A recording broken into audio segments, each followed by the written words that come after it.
অহংকারী দাম্ভিক লোককে পছন্দ করেন না। অহংকারী, আমাদের তো অহংকার টহংকার নাই না? আছে অহংকার? আছে। কিসের অহংকার বলেন?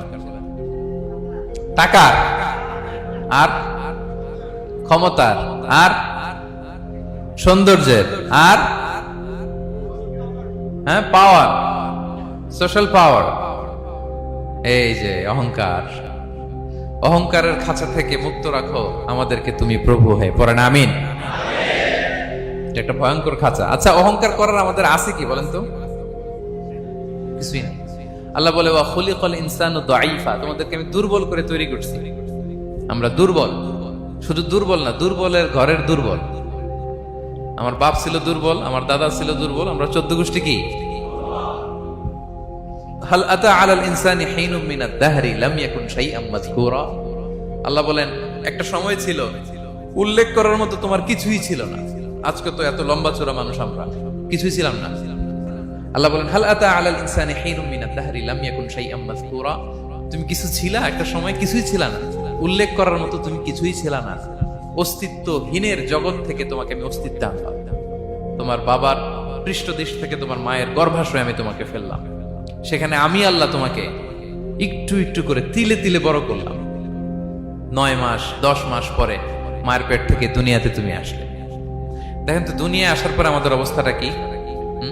কাপড় নাই, চোপন নাই, এভাবে চলে আসছি। আসার পরে কেউ যদি মুখে খাবার তুলে দেয় তাইলে খাইতে পারি, হ্যাঁ? তাও লিকুইড খাবার, এদিক দিয়ে দিলে এদিক দিয়ে পড়ে যায়, খালি মুছতে হয়। মেহমান একজন এসে আদর করে কোলে নিচে পেশাব করে দিছি ভরাইয়া, আছে না নাই? হয়েছে না, হয়েছে না? এরকম আদর করে একটা কোলে নিছেন, এখনই না ডায়াপার আসছে মিয়া। আজ থেকে 10 বছর আগে এগুলো ছিল নাকি? প্যাম্পাস ডায়াপার ছিল, এই কাঁথা টাতা নিয়ে কোলে নেওয়া লাগতো, তারপরে দিছে ওদিক দিয়ে জামা টামা ভিজে শেষ। ইভেন রাসূল সাল্লাল্লাহু আলাইহি ওয়াসাল্লামের কোলে এরকম বাচ্চারা পেশাব করে দিছে, এরকম হাদিস আছে। আদর করে মায়েরা বাবারা আসলেই তো তার বাচ্চাকে রাসূল সাল্লাল্লাহু আলাইহি ওয়াসাল্লাম কোলে দিতেন, পেশাব করে দিতেন। তো কার কোলে উঠছে এটাও জানি না, পেশাব করে ভরাই দিচ্ছে। পেশাব পায়খানা করে সয়লাভ। লিকুইড দিলে খেতে পারি, শক্ত কিছু খেতে পারি না। এই তো আমি, এই তো আমার ক্ষমতা। একজন যে বললেন ক্ষমতার অহংকার, এই তো ক্ষমতাটা তো এতটুকু। এরপরে যখন জোয়ান হয়েছে, এখন তো জোয়ান, এখানে একটা ভূমিকম্প হইলে কি অবস্থা হবে বলেন তো জোয়ানদের? হ্যাঁ, কাঁপতে কাঁপতে সব শেষ। একটা ভূমিকম্প, একটা তুফান হলে ওটার বিরুদ্ধে দাঁড়াতে পারি না।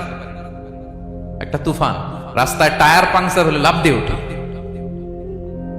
ক্ষমতা আমার নাকি ক্ষমতার অহংকার। কি দুর্বল আমরা, হ্যাঁ? কুকুর আমাদেরকে কামড় দিলে আমরা কুকুরের কামড়ও দিতে পারি না, ঠিক কিনা? মশা যে কামড়া, এটা ধরতে না পারলে কিছু করতে পারি? কামড় মাইরা দিছে দৌড়। বল্লা পোকা এটা যদি কামড় দিয়ে দৌড় দিয়ে কিছু করতে পারেন? তো কিসের ক্ষমতা আপনার? এরপর আবার যদি 70-80 বছর হায়াত পাই, আবার আগের মতো যেখানে বসি ওইখানেই ডাইরেক্ট, আছে না নাই? বয়স যখন 80 হয়ে যায় আর থাকে শরীরের কন্ট্রোল, আবার যেখানে বসে ওইখানেই পেশাব পায়খানা। খাবার দিলে খাইতে পারি, পিঠটা বাঁকা হয়ে কুজু হয়ে গেছে, এর নাকি আবার অহংকার। সাজে অহংকার, সাজে অহংকার, সাজে একজনের। আওয়াজ করে বলতে হবে তিনি কে?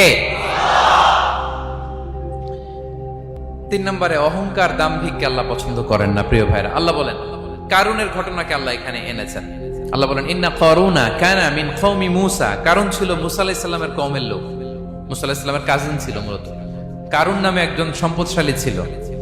মিশরের রাজধানী কায়রো থেকে 100 কিলো দূরে ফাইয়ুম নামে একটা জেলা আছে, ওখানে তার বাড়ি ঘর। আমি দেখে এসেছি, কয়েকবার গিয়েছি। তো ফাবাগা আলাইহিম, সে মানুষের উপর চড়াও হলো। ওয়া আতাইনাহু মিনাল কুনুজি মা ইন্না মাফাতিহাহু লাতানু বিল উসবাতি উলিল কুওয়া।